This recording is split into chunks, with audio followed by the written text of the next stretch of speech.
Salve, salve! Sejam todos bem-vindos ao canal do professor Alex Nina. Hoje nós vamos falar de desastres naturais, danos e prejuízos. Primeiramente, impactos. Eles se dividem em danos e prejuízos. Na verdade, o prejuízo é um tipo específico de um dano. Existem várias tipologias de impacto de desastres naturais.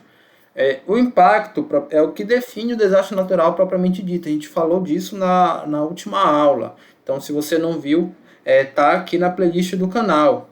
A Comissão Econômica para a América Latina e o Caribe, o CEPAL, ela tem uma publicação clássica de desastres naturais, de 2003, que distingue os impactos em direto ou súbito, que é de mortalidade imediata, os danos físicos, e os indiretos, né? Então, as mortalidades secundárias, as atividades econômicas após o choque do evento. Então, o impacto direto é aquele que acontece logo quando acontece o evento. Por exemplo, uma inundação destruiu uma casa, alguma pessoa se acidentou. Isso é impacto direto. Só que depois que passa o pico do evento, pode ser que fique inundada a região durante algum tempo. E aí a gente já começa a falar em impacto indireto. Pode ser que a inundação destrua, por exemplo, uma ponte que liga uma pequena cidade, a única via de escoamento da cidade, e você tem um problema aí de transporte de alimento, entre outras coisas. E aí você tem o impacto que já é indireto. O Banco Mundial ele emprega a ideia de ordens de impactos, desde as primeiras, ou seja, a primeira seria a ordem mais imediata até N. Então tem impacto de segunda, de terceira ordem, conforme você vai mudando no tempo. Se a gente pensar no sentido macroeconômico, você tem às vezes desastres naturais que trazem impactos aí no longo prazo. Um dos fatores que fez a família portuguesa vir para o Brasil lá no início do século XIX, foi em 1808, foi o terremoto que atingiu lá a Portugal. Então, claro, né, você teve também a questão da guerra com Napoleão, entre outras coisas, mas isso fez a coroa portuguesa mudar ali o reinado da metrópole de Portugal para o Brasil. E a gente sabe que isso foi importantíssimo para a história do país, né? Você mudou o rumo da história. Então, o desastre natural ele pode servir como um gatilho para mudar o rumo da história de um país, e o Brasil é exemplo disso. Mas quando a gente fala em desastre natural, o que caracteriza o desastre propriamente dito é o impacto, melhor dizendo, direto ou de primeira ordem. Então se você quer saber se um desastre natural é maior do que um outro, assim, em termos de medição, você usa como critério o impacto direto. Pode ser que um desastre que cause menos impacto direto no primeiro momento, posteriormente ele cause mais impacto. Mas mesmo assim, aquele desastre que causa o maior impacto direto, ele vai ser considerado maior. Então, os danos correspondem aos impactos diretos negativos. Ainda tem isso, porque quando a gente fala em impacto, a palavra impacto é impacto ambiental, pode ser um impacto positivo ou negativo. A palavra degradação ambiental, ela diz sim que é um impacto ambiental negativo. Mas quando a gente fala de danos em desastres naturais, nós estamos falando de impactos diretos, então não são os impactos secundários, e negativos, porque você pode ter impactos positivos de um desastre, ou de primeira ordem. Então, são eles que definem aqui a intensidade, olha. E bem como se eles devem ou não ser considerados desastres naturais. Voltando a 2 aulas atrás, você tem aí os tipos de desastres naturais, como se fosse uma escala. Você tem os acidentes, que são desastres menores. Aí você tem um grande contínuo de desastres. Você tem as catástrofes, que são os desastres maiores. E aí, o que define se determinado acontecimento é ou não um desastre natural para um banco de dados, por exemplo, é a intensidade desse desastre, não é a sua magnitude. Os danos são divididos em 2 grandes grupos, tá? Aqui seria faltou o som. Vou até colocar aqui, que aqui a gente faz na hora. Você tem os danos humanos, medidos em número de pessoas afetadas, atingidas feridas, mortas, etc. Então, qual é o indicador? Número de pessoas, seja afetadas, mortas, atingidas e tudo mais. E você tem os danos materiais. E quais são os indicadores? Unidades, número de unidades, tá? Pode ser o quê? Unidades habitacionais, instalações públicas, unidades em termos de estrada, hospitais, escolas, construções. Então, são esses dois aqui grandes grupos. E a gente tem também o prejuízo, é quando os danos são avaliados em termos monetários. Então, você tem várias formas de mensurar os danos. Quando a gente mensura ela de forma monetária, a gente fala que é um prejuízo ou dano econômico. Então, primeiramente, o dano humano, tá? Existem também vários tipos de danos humanos, são as categorias utilizadas quando ocorre um desastre natural no Brasil. O município ele precisa fazer um relatório de danos, um AVADAN. Hoje já até mudou o nome, é Formulário de Informações sobre Desastres, FID. Mas aí ele precisa colocar aqui, olha, número de pessoas desalojadas, desabrigadas, deslocadas, e cada um desses termos ele tem uma conotação diferente. Desalojadas, pessoas cujas habitações foram danificadas ou destruídas, mas que não necessariamente precisam de abrigos temporários. Desabrigadas, pessoas cujas habitações foram destruídas ou danificadas por desastres, ou que estão localizadas em áreas de risco iminente de destruição, e que necessitam de abrigos temporários para ser alojados. Essa é a diferença, de desalojada para desabrigada. Às vezes a pessoa perdeu sua casa, mas ela tem como ir para a casa de um parente. E às vezes nem isso, a pessoa precisa de um abrigo comunitário. Deslocadas, pessoas que migram da região onde habitam em virtude de um desastre. Desaparecidas, pessoas que não encontradas pelas autoridades oficiais. Até provar o contrário, essas pessoas são consideradas vivas. A gente está falando aqui de desastre natural. Na aula passada a gente falou da diferença de desastre natural para desastre ambiental. Mas se a gente pegar o exemplo de um desastre ambiental, como foi o desastre de Brumadinho, até pouco tempo atrás você estava encontrando aí restos de pessoas que foram soterradas, né? Então, essas pessoas eram consideradas desaparecidas, mas não mortas. Encontrou o corpo, se verificou que ela estava morta, aí sim, aí ela vai fazer o boletim de ocorrência, tá? Levemente feridas, feridos que podem ser atendidos em regime ambulatorial e demandam de cuidados médicos mínimos.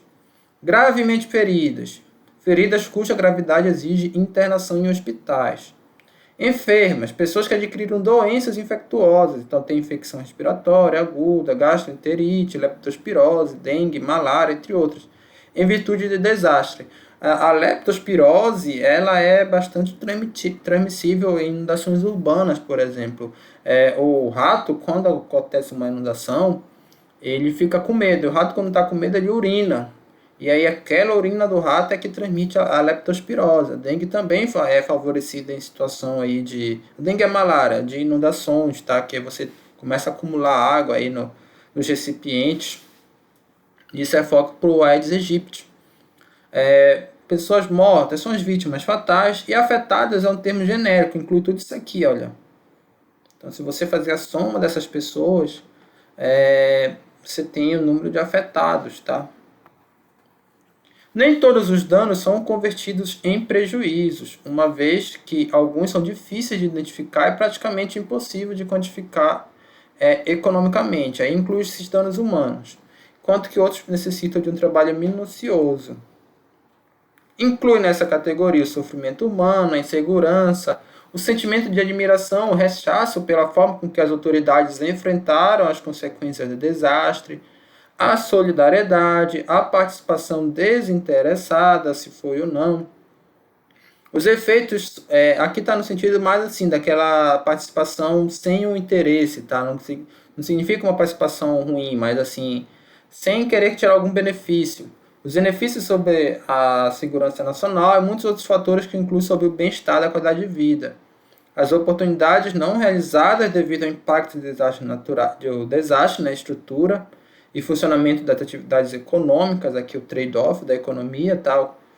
As perdas de capital humano decorrentes de vítimas e danificados. Você tem no Brasil um desastre também humano, que é o desastre de Alcântara, da Base Nacional de Alcântara, no Maranhão. Então, acho que foi na década de 90, você teve ali um grande projeto do Brasil lançar um foguete.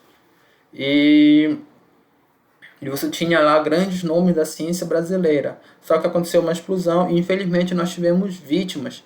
E o grande desastre foi assim que uma perda enorme de capital humano. Você tinha ali uma das pessoas uma das pessoas, né, dos cientistas, dos melhores cientistas do país estavam lá. Então imagina a perda em termos de cérebro humano que tem. Claro que isso é uma questão também o tanto quanto ética, você valorizar mais uma vida do que a outra, mas isso perpassa sim pela literatura de desastres.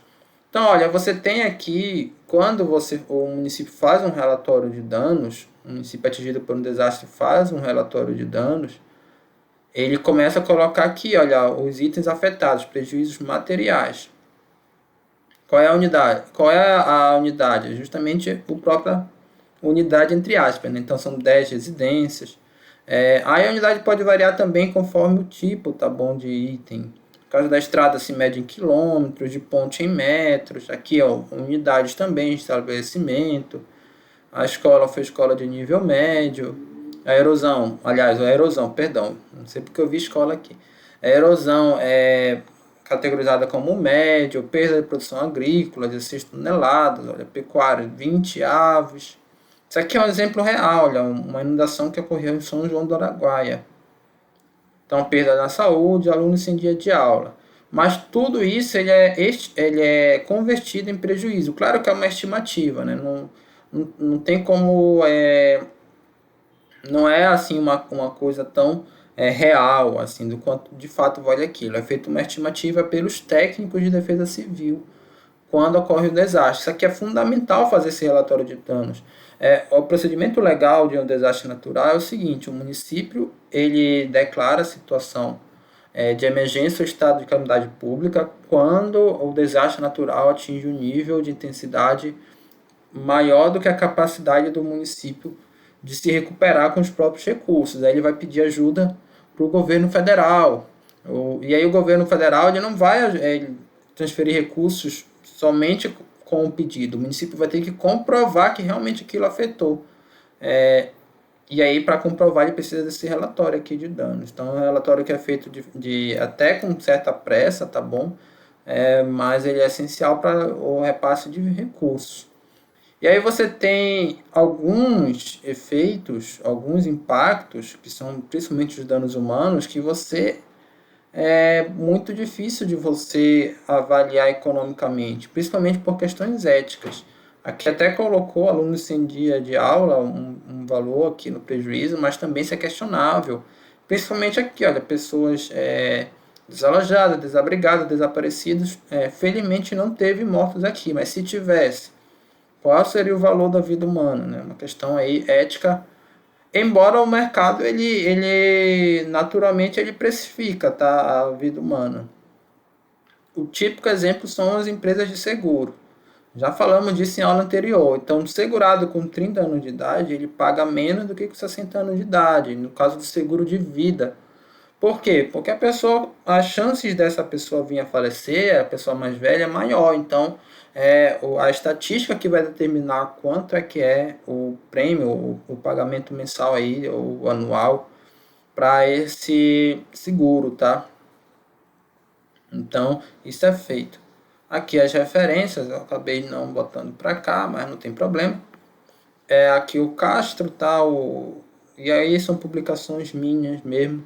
Eu já estudo esse tema há muito tempo, então basicamente eu faço mesmo sem que tenha uma grande referência por trás nessas aulas.